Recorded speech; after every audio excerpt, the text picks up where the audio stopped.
Boa noite, meus amados irmãos e irmãs. Vamos abrir as nossas Bíblias aqui no livro de Êxodo, capítulo 33. Vamos ler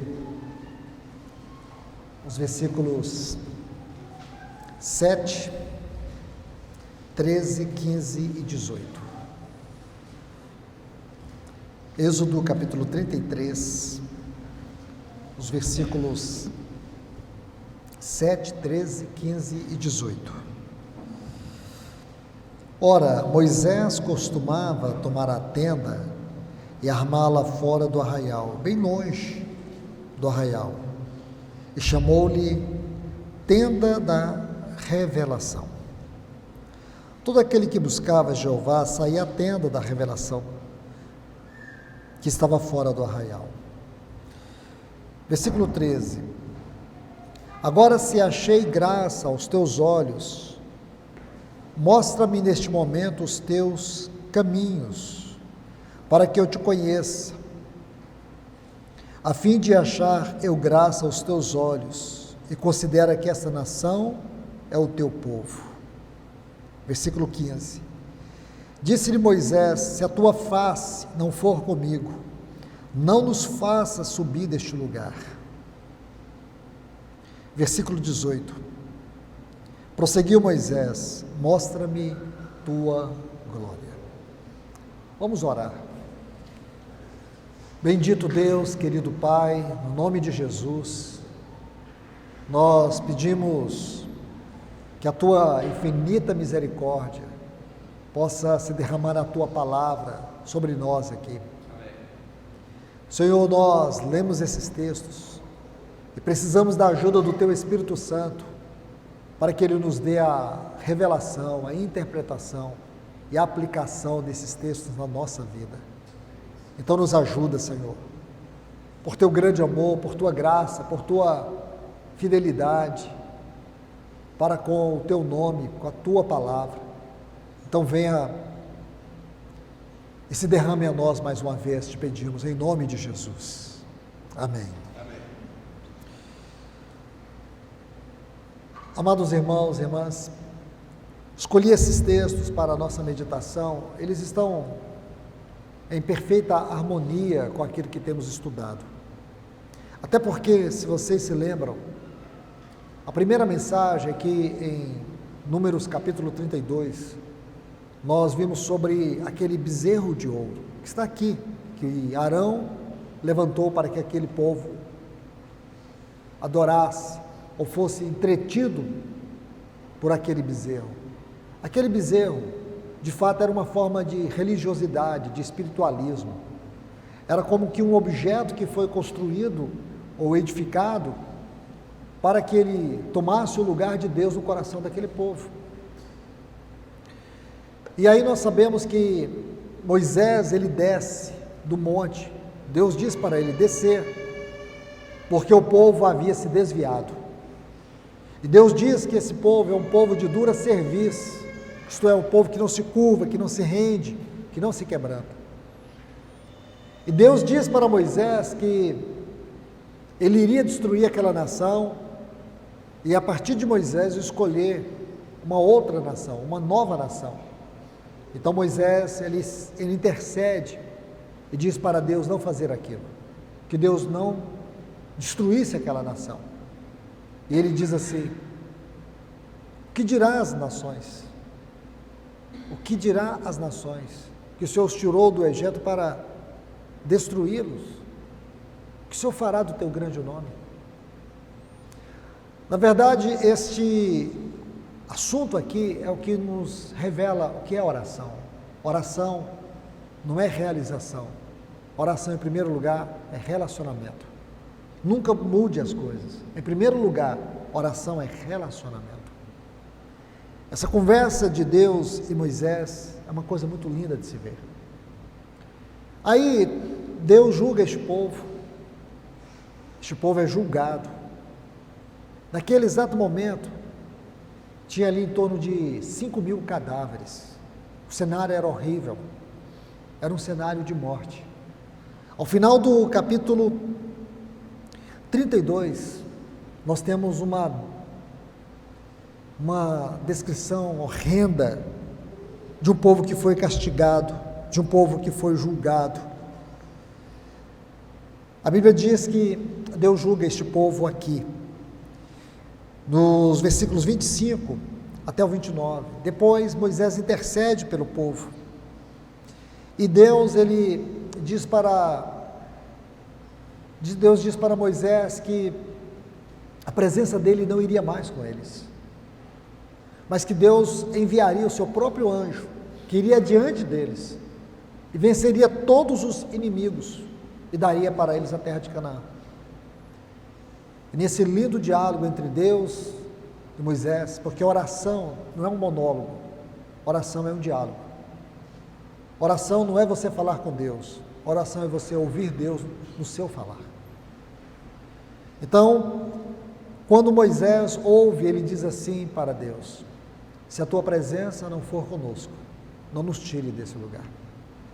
Em outras palavras, Moisés estava dizendo: eu prefiro morrer nesse deserto com toda essa nação do que entrar em Canaã sem a tua presença. Que coisa linda nós vemos aqui no coração deste homem. Este homem que um dia foi preparado para ser um grande faraó lá no Egito. Ele era filho da filha de Faraó. A tradição antiga diz que Faraó não tinha um filho homem. Moisés foi criado pela filha de Faraó, Tamutse, uma princesa muito reconhecida naquele tempo.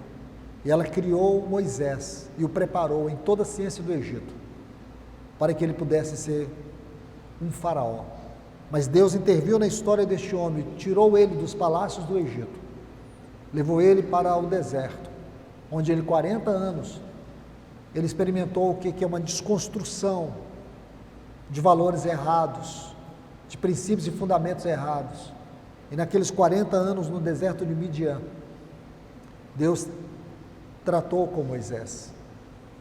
E ao final daqueles 40 anos, quando ele já estava com 80 anos, Deus lhe apareceu. E Deus fala ao coração deste homem, revela-se a ele, e ele se torna um instrumento nas mãos de Deus para conduzir o povo do Egito até Canaã. E aqui nós temos uma experiência linda, uma experiência grandiosa entre Deus e Moisés, entre Moisés e Deus. Agora observemos aqui algo muito especial, que se torna um paradoxo para esse bezerro de ouro. Enquanto nós vemos que Arão construiu para um povo um bezerro de ouro, Moisés ele tinha um tabernáculo. Talvez na sua Bíblia, aí em Êxodo capítulo 33, o versículo 7, diz que este é o tabernáculo da congregação. Talvez na sua Bíblia esteja congregação, ou tenda da congregação. O interessante, quando você examina esta palavra, ela tem alguns significados importantíssimos. Essa palavra fala de comunhão, fala de presença e fala de revelação. Comunhão, presença e revelação. Então podemos dizer assim que esse tabernáculo era um tabernáculo da comunhão, da presença, da revelação de Deus. Este era o tabernáculo de Moisés. Não era aquele tabernáculo que Deus lhe dera ordem para construir lá em Êxodo capítulo 25. Esse era um tabernáculo particular, era o tabernáculo da comunhão, da revelação. Esse era o tabernáculo onde Deus e Moisés tinham um encontro, revelação, comunhão e presença. E aqui eu quero examinar algo com vocês, e quero mostrar-lhes algo especial que nós precisamos ter. Meus irmãos e irmãs, eu tenho compartilhado o avivamento não no sentido congregacional em primeiro lugar, muito no sentido pessoal. Eu creio que a nossa oração, ela não pode ser genérica. Senhor, traz o avivamento sobre nós. Em primeiro lugar, você precisa orar e dizer: Senhor, traz o avivamento sobre a minha vida. É muito fácil a gente, inconscientemente, ser tomado por um espírito de megalomania. Então a gente sempre ora: Senhor, salva essa cidade. e a gente nunca pregou o evangelho para o vizinho. Senhor, abençoa todas as crianças que estão nos hospitais hoje, e nós não ajudamos uma criança em lugar nenhum, não visitamos uma criança. Nossas orações muitas vezes são genéricas. Na Bíblia não existe orações genéricas. Não existe um exemplo de oração genérica na Bíblia. Senhor, salva o mundo. Não existe esse tipo de oração. O que você precisa não é orar para Deus trazer um avivamento sobre esta igreja. Você precisa pedir para Ele trazer um avivamento na sua vida. Se cada um de nós nos ocuparmos com isso, não é a igreja que está precisando do avivamento. Isso parece ser muito genérico.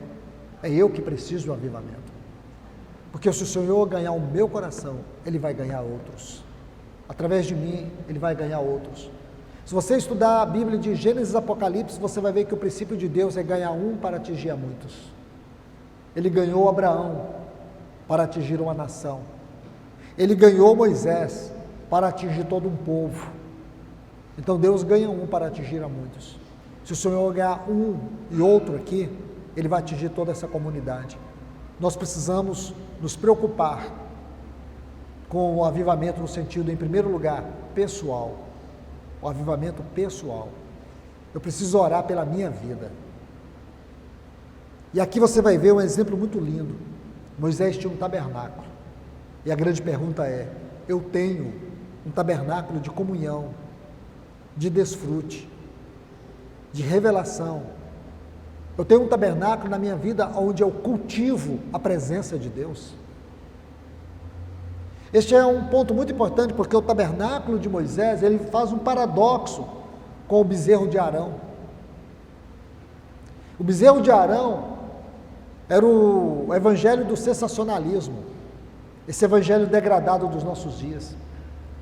É o evangelho de multidões. Vê ali as multidões em torno do bezerro, fazendo festa ao Senhor.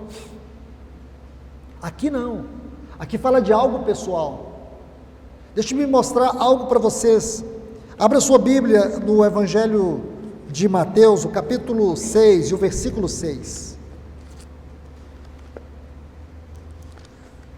Mateus, o capítulo 6 e o versículo 6.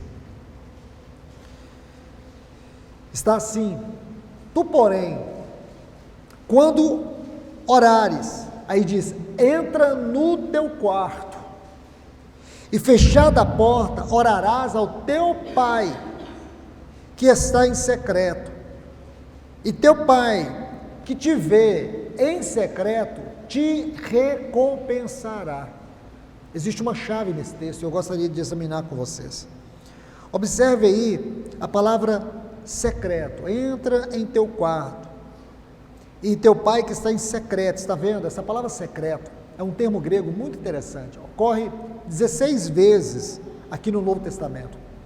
Existe um lugar onde essa palavra ocorre, e é interessante que o Espírito Santo já nos dá a tradução e o significado desta palavra. Está aqui, em 1 Pedro, no capítulo 3 e no versículo 4. Se você puder, anote esse texto aí ao lado, porque todas as vezes que você passar na sua leitura devocional, aqui em Mateus, capítulo 6, versículo 6, você vai se deparar com esta maravilhosa revelação. 1 Pedro, capítulo 3, e o versículo 4, está assim: seja, porém, o homem interior do coração. Está vendo aí? O homem interior do coração. Tem a versão tradução brasileira, ela está mais próxima do texto original. Diz assim: o homem que está escondido no teu coração. Essa é a ideia da palavra secreto. O homem que está escondido no teu coração, unido ao incorruptível traje de um espírito manso e tranquilo, que é de grande valor diante de Deus.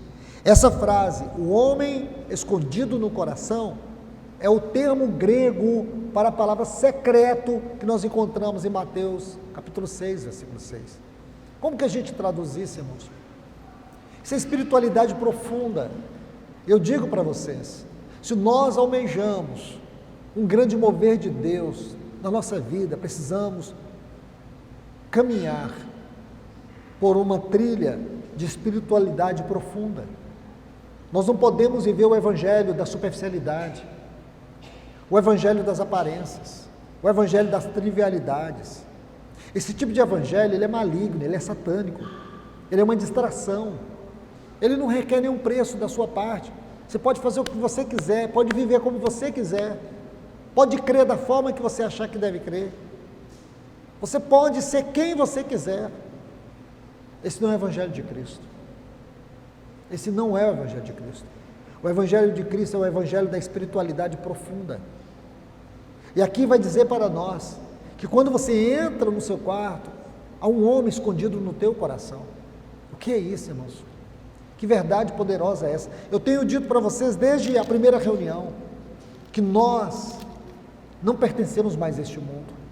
Desde o dia que você nasceu de novo e o Espírito de Deus veio habitar em você, ele é o selo, aquilo que está lá em Efésios capítulo versículo 4, ele é o penhor, ele é o arrabon, que é a palavra que está escrita ali, arrabon. Sabe o que é isso? É a garantia, é o pagamento inicial, é a certeza de que a obra será concluída. Isso é algo extraordinário. Ele é o penhor, ele é a certeza, ele é a segurança que nós temos nessa salvação. A salvação proveniente do novo nascimento não é uma salvação para fim de semana, é uma salvação eterna. E o Espírito Santo veio habitar dentro de nós, ele abriu um vivo e novo caminho, do trono até o nosso coração. E há dentro de nós uma habitação, este novo homem que habita dentro de nós. Por isso que quando você ora e você fala com Deus, isso é real. Nós oramos para ter um relacionamento com Deus, nós não oramos para que Deus faça o que nós queremos, nós oramos para que nós venhamos experimentar qual é a vontade de Deus na nossa vida. Nós não oramos para mudar a Deus, nós oramos para ser mudados por Deus, porque a nossa oração não muda Deus, a nossa oração transforma nós. Então, esse é um ponto maravilhoso que você vai ver aqui, o homem que está escondido, esse é o segredo, é o lugar secreto da oração. Existe dentro de nós uma realidade eterna e espiritual de habitação. Este homem que está dentro de nós, Cristo habitando dentro de nós, Cristo tabernaculando dentro de nós, esta é a comunhão da oração. Só é possível eu e você termos a segurança da oração, porque dentro de nós existe um caminho eterno. Lembra que Jesus disse para aquela mulher, lá em João 4, aquela mulher samaritana, ele disse que dentro dela, do interior dela, se ela cresce, iria fluir um rio de águas vivas. Rio de águas vivas. Nós precisamos nos dar conta, irmãos, que nós somos uma tricotomia, e nessa tricotomia, nós temos duas partes que são interiores, o espírito e a alma. A alma é o nosso homem periférico. A alma é o homem periférico, e a alma é constituída de mente, de vontade, de emoções, que tem a ver com o que sinto, com o que penso, com o que quero. Porém, há uma parte mais profunda, que é sobre isso que fala Mateus capítulo 6, versículo 6, o nosso espírito. O nosso espírito tem três faculdades. A intuição, resumidamente, a intuição é onde nós ouvimos a voz de Deus. Depois nós temos uma outra faculdade, a mais importante do espírito, que é a consciência. É onde nós absorvemos e compreendemos e experimentamos toda a realidade espiritual, em forma de conhecimento, sabedoria e experiência. Consciência, essa é a faculdade mais importante do nosso ser. E por último, comunhão. É aqui que nós conseguimos tocar a Deus, e é aqui também onde Deus nos toca, é aqui onde Ele nos fala, é aqui que você tem um desfrute da sua presença, da sua glória. Esse é o homem interior. E Mateus 6,6, esse ponto secreto tem a ver com esse homem interior, o homem interior do coração. Que coisa linda, meus irmãos. Isso tem a ver com o nosso tabernáculo, isso tem a ver com vida devocional. Todo cristão precisa cultivar isso. Esse assunto é de extrema importância para a nossa existência, vida e significado espiritual. É a compreensão e a experiência nesse assunto que nos livra de cairmos nas garras da religiosidade. Toda forma de espiritualismo, toda forma de religiosidade está ligada à esfera almática. Vivemos de sensações, porém no espírito não tem sensações frívolas, sem significado. No espírito existe vida e poder. Vida do alto, poder do alto, é isso que nós precisamos cultivar. É aí que nós somos libertos da pobreza espiritual, da mediocridade espiritual, da superficialidade espiritual. Passamos a viver uma vida mais profunda, de experiência com Deus, de crescimento com Deus, de caminhar com Deus, de ouvir Deus, de poder discernir sua vontade, de discernir a esfera espiritual na qual estamos envolvidos. É aí, é no entendimento desse homem interior. Então, agora nós podemos voltar para Êxodo capítulo 33, porque aqui você vai ver que Moisés ele faz uma oração. Essa oração vai nos mostrar que esse tabernáculo tinha 3 pilares. Quais eram os 3 pilares desse tabernáculo? E aqui Mateus capítulo 6, versículo 6, vai nos mostrar também o nosso tabernáculo. Aonde está o nosso tabernáculo de oração? Em nossa vida interior. Então Moisés, nos versículos 13, 15 e 18, ele vai colocar os 3 fundamentos desse tabernáculo. O primeiro, ele vai dizer para Deus assim: mostra-me o teu caminho. O que são os caminhos de Deus? A Bíblia diz que Deus revelou os seus feitos aos filhos de Israel, porém, seus caminhos ele revelou para Moisés. Moisés conhecia os caminhos de Deus. O que eram os caminhos de Deus? Os atos governamentais de Deus. Compreender que Deus está agindo. Quando você conhece os caminhos de Deus, você não se perturba em horas de crise. Digo para os irmãos, talvez você se lembre disso, algum dia. Possivelmente o mundo, daqui a algumas semanas, se não mudar o cenário, talvez daqui a algumas semanas, o mundo vai entrar em uma das maiores convulsões da nossa geração. Não fique com medo, mas lembre-se disso. E se Deus for fazer isso, não adianta você orar contra. Não caia naquela loucura que boa parte dos cristãos caíram. Na minha cidade, as comunidades em peso se levantaram. A imprensa foi algo tão aparentemente tremendo, como eles disseram, que até a imprensa noticiou em todos os jornais. Os evangélicos saíram em peso. Você sabe, talvez não saiba, mas vou te informar. Goiânia é a capital que tem o maior número de evangélicos no Brasil. Goiânia é a capital que tem o maior número de evangélicos no Brasil. É a capital que tem o maior número de catedrais evangélicas no Brasil. Então você imagina o que eles fizeram no tempo da pandemia. Fizeram uma conclamação. E quem não participasse daquela conclamação estava fora da vontade de Deus. Então você imagina onde é que eu estava, irmãos? Fora da vontade de Deus. Porque eu não movi 1 milímetro da minha vida para fazer parte daquilo.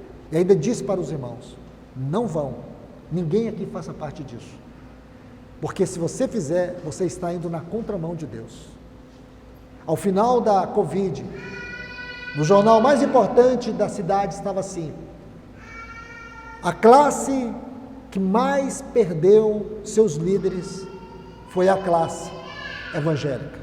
Morreu mais pastores em Goiânia do que médicos, do que qualquer outra classe, como estava lá na página. Morreu mais pastores em Goiânia do que qualquer outra classe. E por quê, irmãos? E por quê? Porque eles se levantaram contra o que Deus estava permitindo no mundo. E Deus permitiu a Covid. Mudou alguma coisa no mundo, irmãos? Para pior. Para pior. Logo, os políticos, os liberais, As classes de artistas começaram a se levantar para legalizar o aborto no nosso país. E por aí vai. Hoje, os pais enviam seus filhos para a escola. Em muitas escolas, já tem o banheiro neutro. E por aí vai, não vou ficar falando muita coisa aqui, mas vocês sabem muito bem o que tem acontecido. Depois da Covid, piorou. Então escute. Nós estamos aí prestes a passar por um dos momentos talvez mais difíceis da nossa geração. E não foi a Covid. É o que está por vir nos próximos capítulos da guerra no Oriente. Talvez você me diga daqui uns dias, você estava equivocado. Ok, talvez eu possa me equivocar. Mas eu digo para vocês, possivelmente vamos passar um momento muito difícil. Mas nós não temos nada a temer. Pelo contrário, Lucas no capítulo 21 diz assim, que nós devemos erguer a nossa cabeça e alegrar, porque a nossa redenção se aproxima. Nós não estamos aqui para ser condenados com este mundo. Nós já fomos condenados na cruz do Calvário. E o nosso Senhor Jesus pagou a nossa dívida. E hoje nós estamos justificados. Quem agora rejeitou o julgamento da cruz, preferiu viver na condenação do mundo, que procure abrigo, que procure socorro, porque nós temos o nosso socorro, nós temos o socorro. Salmo 121, eleva os meus olhos para os montes, de onde me virá o socorro? O meu socorro vem do Senhor que fez os céus e a terra. Então digo para vocês, comece agora a arrumar o seu tabernáculo pessoal, o tabernáculo da sua vida, o tabernáculo do seu coração, o tabernáculo do seu homem interior. Vê se tem entulhos aí, peça, Senhor, limpa. Vem com a tua palavra e limpa, purifica a minha vida, transforma o meu caráter. E digo para vocês, está na hora de Deus reivindicar o seu povo, o remanescente. Deus está em busca de um remanescente. Deus está restaurando sua casa em busca de um remanescente. Se Deus não tem esse remanescente, nós estamos tardando a volta do Senhor. Então escute, irmãos, nós precisamos que o Senhor passe em revista na nossa vida e que Ele remova de dentro de nós tudo que foi entulho, tudo que intoxica a nossa vida espiritual, que o Senhor limpe, que o Senhor lave, que o Senhor purifique e que Ele tenha em nós um tabernáculo de comunhão, um tabernáculo da sua presença, o tabernáculo da sua glória, o tabernáculo onde Ele se revele para nós, porque do contrário, nós vamos ficar aí, irmãos, perturbados, como o mundo já está começando a se perturbar, porque na verdade, existe uma falsa aparência de que está tudo sob controle. Não está, irmãos, não tem nada sob controle, não tem nada sob controle. O único controle que existe é aquele lá do trono. A sua mão controla todas as coisas, porém Deus vai guardar só os seus. Deus não vai guardar esse mundo. Escute isso, não estou aqui tentando sensacionalizar e nem provocar medo em você. Eu estou aqui tentando despertar você quanto à sua vocação celestial, seu chamamento celestial. Não brinque com a sua vida. O Senhor está falando a todos nós. É hora de arrumar o nosso altar, é hora de arrumar o nosso tabernáculo, o tabernáculo do homem interior, o lugar da presença, o lugar da revelação e o lugar da comunhão com Deus em nosso interior. Então Moisés diz: mostra-me teus caminhos. O que significa conhecer os caminhos de Deus é conhecer sua vontade. Eu louvo a Deus, irmãos, eu louvo a Deus por essas verdades, porque quando você conhece os caminhos de Deus, você não fica perturbado, você fica apreensivo, claro, você fica apreensivo sim, porque é uma experiência nova, é uma experiência nova para todo mundo. Você vê pessoas inseguras na sua família, você vê pessoas inseguras, nós ficamos com um receio sim, só que nós temos uma âncora segura e firme que penetrou além do véu, e é nela que nós estamos firmados. É isso que você precisa saber. Nós podemos sentir um pouco de segurança, até possível, claro que sim, muitos irmãos vão sentir, claro que sim, mas nós precisamos ter a consciência que Deus vela pela sua palavra. Deus vela pela sua palavra. Então nós precisamos conhecer os caminhos de Deus, a maneira de Deus, o modo de Deus agir, o que Ele está fazendo. O nosso mundo está em convulsão. Escuta o que eu estou te falando. O mundo está em convulsão. O mundo está vivendo um momento extremamente perigoso. Isso faz parte das profecias. Isso faz parte das profecias. O Senhor, Ele nos manda olhar para 3 ponteiros. Isso não está na Bíblia, eu estou figurando isso. Quando você lê Mateus capítulo 24, você vai ver esses 3 ponteiros. Nos dias finais, nós precisamos olhar para o mundo, nós precisamos olhar para a igreja e nós precisamos olhar para Israel. Então, quando você pensa nesse relógio de Deus, tem esses 3 ponteiros. O mundo, as profecias concernentes ao mundo, as profecias concernentes à igreja e as profecias concernentes a Israel. Então, a Bíblia fala assim, que nos últimos tempos Israel vai ser odiado pelo mundo. Israel sofrerá guerras, está sofrendo. A Bíblia fala que nos últimos tempos, antes da vinda do anticristo, a igreja passaria por uma grande apostasia. A igreja está passando. A Bíblia diz que nos últimos tempos haveria pestes, guerras e rumores de guerra. O mundo está passando. Então, meus irmãos e irmãs, será que nós não podemos acordar? A apostasia é que impede as pessoas de ver as profecias.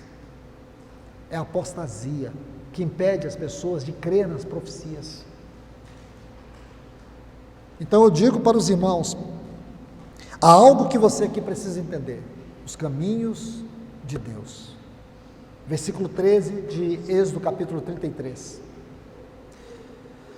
Veja agora aqui um outro ponto.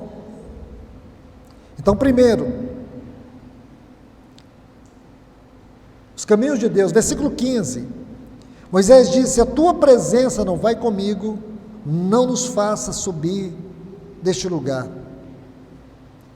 A presença de Deus é o segundo pilar desse tabernáculo interior. A presença de Deus.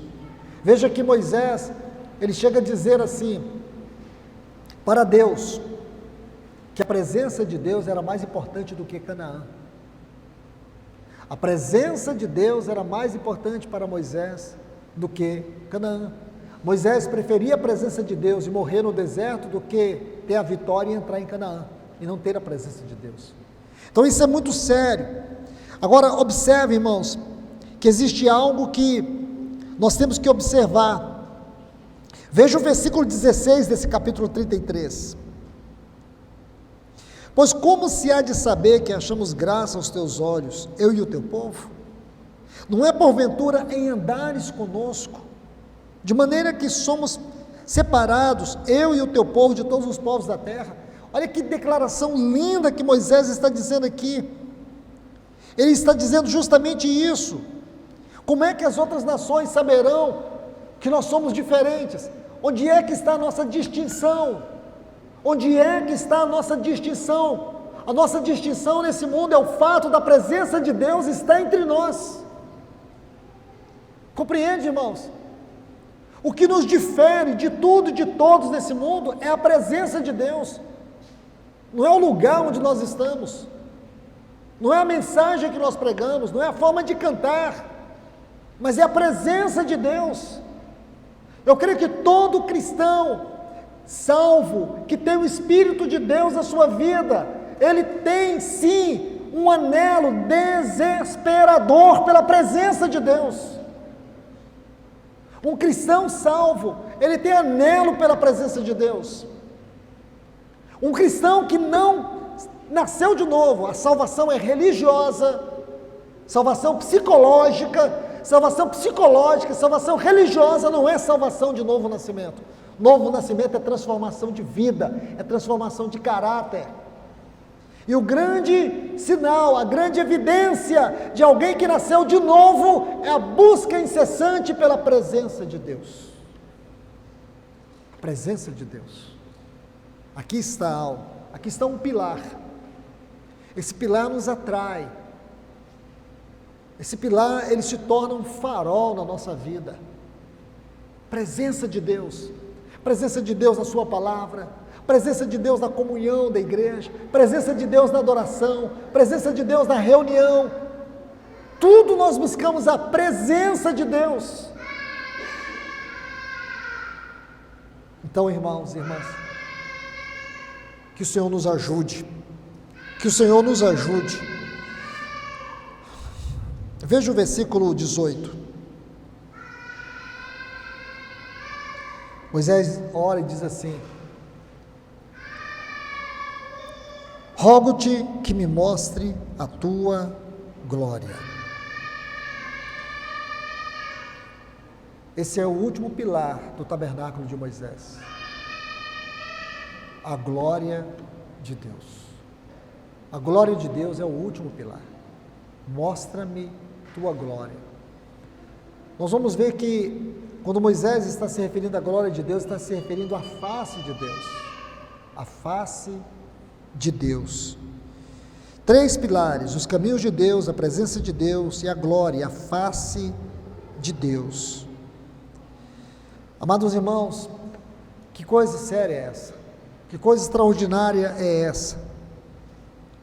Nós vemos que hoje a face de Deus, a glória de Deus, é algo que a igreja há muito tempo abandonou.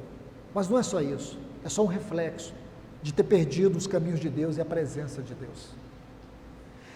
Uma das coisas que nós temos que tomar muito cuidado na exposição e no entendimento e na aplicação da palavra de Deus é que as ordens das coisas estabelecidas, elas não podem ser mudadas. Por exemplo, quando nós estudamos hoje Atos 2:42, doutrina dos apóstolos, comunhão, a partir do pão e as orações, você não pode mudar essa ordem. Elas precisam ser colocadas aqui. Em todos os lugares onde Deus estabelece uma ordem, você não pode mudar, porque elas são autoexplicativas, autointerpretativas. E a aplicação está justamente nisso, na ordem como as coisas são estabelecidas na Bíblia. Então, você percebe que aqui existe uma escada ascensional. Por um lado, são fundamentos de um tabernáculo, mas também são uma escada, são degraus de uma escada ascensional. Primeiro, os caminhos de Deus. Se você passa por esse degrau, qual que é a sua experiência? Quando você conhece os caminhos de Deus, você vai inevitavelmente conhecer a presença de Deus. E se você conhece e busca e experimenta a presença de Deus, consequentemente você vai desfrutar da glória de Deus. Da glória de Deus. Quando você estuda o Evangelho de João, você vai ver que esses 3 assuntos, os caminhos de Deus, a presença de Deus e a glória de Deus, se revelam ali. Você vai ver que em Cristo nós encontramos esses 3 pilares, porque Cristo é o grande tabernáculo de Deus na terra. João 1,14 diz assim: o Verbo se fez carne e habitou. Essa palavra habitou é a palavra esqueno, tabernaculou entre nós. O que significa que aquele grande tabernáculo de comunhão, ele encarnou, ele veio para a terra. E este é o grande sentido da revelação. Esse é o grande sentido que torna a vida cristã, torna a experiência cristã algo sublime, algo que não se pode comparar com nada neste mundo. Por isso, salvação psicológica, salvação religiosa, não é obra de Deus, é obra de Satanás. Por quê? Porque impede o cristão de desfrutar algo glorioso, impede os cristãos de avançarem, impede os cristãos de crescerem na graça e no conhecimento do Senhor. Por quê, irmãos? Hoje, muitos batalham, trabalham, e Satanás está por detrás disso, inspirando, aprovando, usando, fazendo, Por que existe tanto interesse maligno nisso? Porque uma igreja medíocre, uma igreja que não cresce, uma igreja que não tem profundidade espiritual, ela é simplesmente fácil de ser manipulada. E um cristão ignorante, ele nunca vai viver vida de compromisso. Ele não tem comprometimento, ele nunca se envolve com o que Deus está envolvido. Ele sempre vai procurar barulho da massa para poder ser conduzido. Um cristão maduro é um cristão que se dispõe, é um cristão que se apresenta, é um cristão que se consagra, é um cristão que se entrega, é um cristão que se envolve. Um cristão maduro, ele sempre procura conhecer os caminhos de Deus, e conhecer os caminhos de Deus é se envolver com aquilo que Deus está envolvido. E se você começa a se envolver com aquilo que Deus está envolvido, você começa a desfrutar algo maravilhoso, que é a presença de Deus, que vai te levar ao desfrute da glória, da face de Deus. E isso se torna espiritualidade profunda. Isso é avivamento. Esse tabernáculo de Moisés, no capítulo 33, é um sinônimo de avivamento. Tudo isso nós vamos compreender aqui no Evangelho de João. Na pessoa do nosso Senhor, Ele armou um tabernáculo. Agora você vai conhecer os caminhos de Deus na vida de Cristo. Você vai conhecer a presença de Deus na vida de Cristo. Você vai conhecer a glória de Deus na vida de Cristo. Porque nele a glória de Deus começa a ser explicada. Ele é a face de Deus. Segundo aos Coríntios 4:4 vai dizer que Cristo é a face de Deus. Hebreus 1:3 diz que Ele é a expressão exata do ser de Deus. Colossenses 1:15 diz que Ele é a imagem do Deus invisível. Esse é o ponto mais alto. Aonde nós vamos desfrutar isso? Em Cristo, na pessoa de Cristo, na obra de Cristo. Tudo que Moisés tinha ali naquele capítulo 33, em termos de oração, nós temos hoje em realidade na pessoa de Cristo. É nosso, é para nós desfrutar, é para nós viver. Esse é o caminho da transformação, esse é o caminho do serviço, esse é o caminho da santidade, esse é o caminho da nossa consagração a Deus, do nosso serviço a Deus. Esse é o caminho da igreja, irmãos. Esse é o tabernáculo daquilo que é a igreja. Os caminhos de Deus, a presença de Deus, a face, a glória de Deus. É isso, irmãos. Então, como nós podemos aceitar viver o outro evangelho? Lembra o que Paulo disse para Timóteo? Nós lemos hoje de manhã, lá em 1 Timóteo capítulo 1, versículos 3 e 4. Outros estavam pregando outro evangelho, fábulas, genealogias, loquacidade frívolas, outro evangelho, uma outra igreja. Irmãos e irmãs, se você ler o capítulo 17 de Apocalipse, capítulo 1 está assim, Apocalipse capítulo 17, o versículo 1 diz assim: vem, mostrar-te-ei. O que você vai ver ali? Uma prostituta. Uma prostituta. Uma mulher que é uma figura de uma igreja apostata. Uma mulher que é uma figura de uma igreja apostata. Está lá em Apocalipse capítulo 17. Mas quando você chega no capítulo 21, está assim: vem, mostrar-te-ei a noiva, a esposa do Cordeiro. Porque existe uma igreja falsa. Deixa eu dizer isso para vocês com muita clareza. Existe uma igreja falsa. Existe uma igreja que não é igreja. Existe um evangelho que não é evangelho. Existe um Cristo que é anticristo. E tudo isso existe, irmãos. Existe o espírito dele, existe o sistema dele, e está tudo aí. Um detalhe muito interessante: quando você estuda o livro de Apocalipse, você vai encontrar os adoradores da besta. Vai lá no livro de Apocalipse, procura a frase adoradores da besta. Você vai encontrar em muitos lugares adoradores da besta, cujos nomes não estão escritos no livro da vida do Cordeiro. Adoradores da besta. A palavra adoradores ali, ela vem do latim, que é a palavra latreia, que é culto. As pessoas que fazem culto. Não, esses adoradores da besta não tem nada a ver com o mundo, mas tem a ver com o falso evangelho. Aqueles que creram no espírito do falso profeta. Lembra? Apocalipse capítulo 13 vai nos mostrar duas bestas. A primeira besta é o anticristo. É o anticristo. E a segunda besta é o falso profeta, o falso ministério profético, o falso ministério, os dissimuladores, os profissionais da mentira. Tudo isso já existe no nosso mundo hoje. O espírito e o sistema do anticristo já está aí. Você vai negar que não existe isso? Claro que existe. O sistema e o espírito do anticristo está aí. Por outro lado, nós vemos o quê? O espírito, o sistema do falso profeta está aí. E para quê, irmãos? Para perverter o verdadeiro. Para perverter o verdadeiro.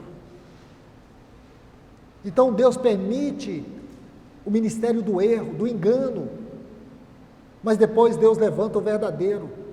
Primeiro veio Ismael, depois veio Isaque. Primeiro veio Esaú, depois veio Jacó. Lembra disso, irmãos? Esse é um princípio que percorre toda a Bíblia. Primeiro veio Saul, depois veio Davi. Está vendo, irmãos? Primeiro virá o anticristo, depois virá Cristo. Então nós estamos vendo de maneira geral o quê? Uma falsa igreja, um falso evangelho, um falso profeta. Mas Deus vai exaltar diante de todo mundo uma igreja, a qual Ele virá para buscá-la, a sua igreja. Então nós temos que ser essa verdadeira igreja. Nós temos que ser um povo avivado. Está aí, irmãos, a grande apostasia está aqui, está nesse mundo, já existe. Mas nós vamos nos conformar com isso? Não. Eu exorto e encorajo os irmãos a não se conformarem com a apostasia. Não aceite a frieza espiritual como uma condição normal para a sua vida. Não aceite o desprezo à palavra de Deus como algo comum. Não se permita ter um coração petrificado, frio. Não se permita ter um coração rendido, ter um coração quebrantado. Não se permita esfriar o seu amor por Cristo Jesus. Se recuse a ser um cristão frio, indiferente, negligente. Se recuse. Se permita ser um homem ou uma mulher cheio do Espírito Santo, cheio de amor por Deus, cheio de zelo pela sua palavra, cheio de desejo de servir. Se permita isso, irmãos. Não se permita acovardar nessa hora. Não se permita retroceder. Tenha ousadia de levantar a sua cabeça. Tenha coragem de viver o evangelho verdadeiro, bíblico, puro e simples nessa hora. Onde muitos estão aí equivocados, orando pela paz, como está lá no Salmo 122, orando pela paz em Jerusalém. Desde o tempo de Cristo, desde os tempos antigos, desde os tempos de Jeremias, não havia paz em Jerusalém, mas um dia a paz veio, e veio na forma do príncipe da paz, e eles não receberam a paz. Isso está lá no Salmo 122, orai pela paz, a paz veio. Lá em Efésios capítulo 2 diz assim, Ele é a vossa paz. Ele disse, eu deixo-vos a minha paz, mas eles não quiseram. Agora está aí, irmãos. Então não adianta vocês orar por Jerusalém. Eu sei que para muitos isso é um escândalo. Depois que algumas pessoas olharem esse vídeo, vão ficar escandalizados comigo. Mas, irmãos, digo para vocês, eu não tenho medo de pregar a verdade, eu tenho medo de pregar a mentira. E se eu estiver pregando a mentira, não é a igreja que vai me julgar, é Cristo que vai me julgar. E lá em Tiago fala isso, duro juízo, aqueles que expõem a palavra de Deus de uma forma errada, exercem o ministério de forma inadequada. Então é diante de Deus que nós estamos. Então não adianta os irmãos ficar perdidos aí, orando, Senhor, manda paz. Está tendo paz, o mundo todo está clamando por Israel, a coisa está ficando pior. Israel vai começar a ser uma nação odiada pelo mundo. Odiada pelo mundo, não por nós não odiamos Israel, mas o mundo vai odiar, porque Satanás vai trabalhar para isso, para que essa nação se torne odiada. Hoje mesmo, no Azerbaijão, houve um boato, que havia um avião no aeroporto, que foi buscar os judeus que estavam lá. Sabe o que aconteceu? milhares de pessoas foram para o aeroporto. Sabe para quê? Para matar todos os judeus. Judeus já estão sendo caçados no mundo, onde impera o islamismo, para serem mortos. Um rabino foi morto em Nova York, nos Estados Unidos, e isso vai se espalhar pelo mundo todo, por conta dessa guerra.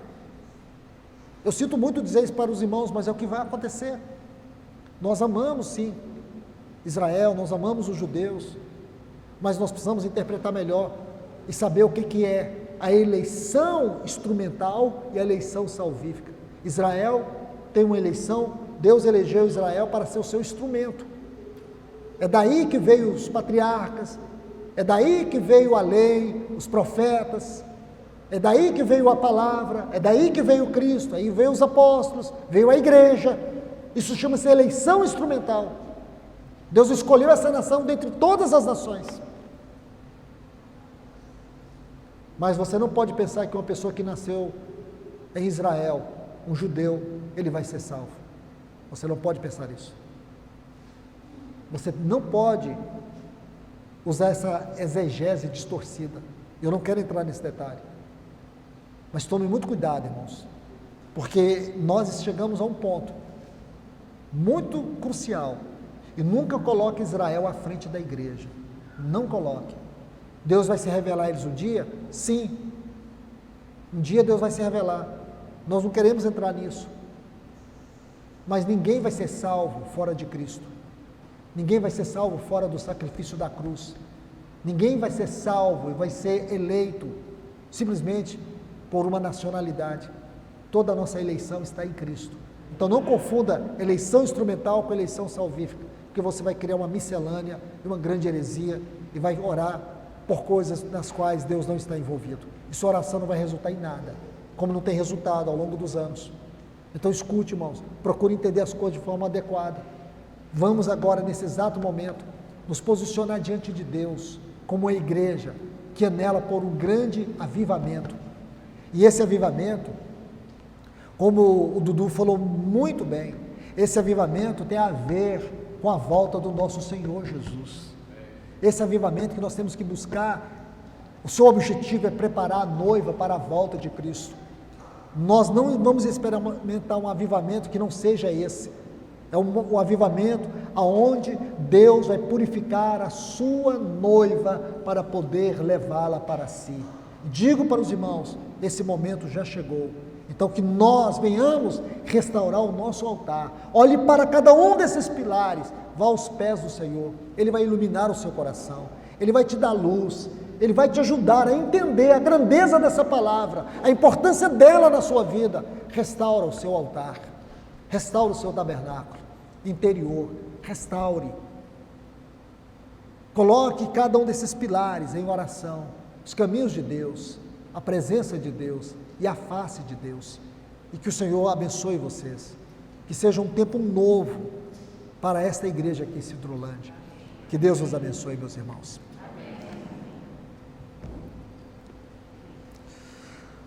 Pai, nós te louvamos e te agradecemos em nome de Jesus.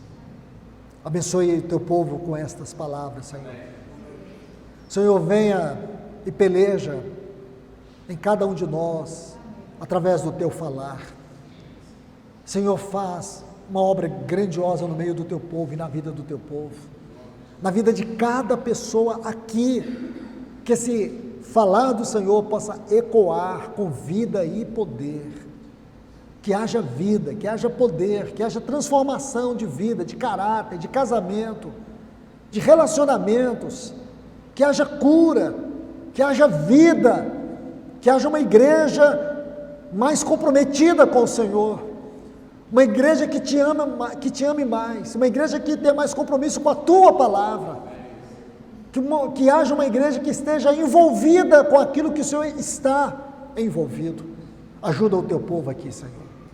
Ajuda esta comunidade, em nome de Jesus, que o Senhor possa continuar falando a cada coração aqui. É o que te pedimos em nome de Jesus. Amém.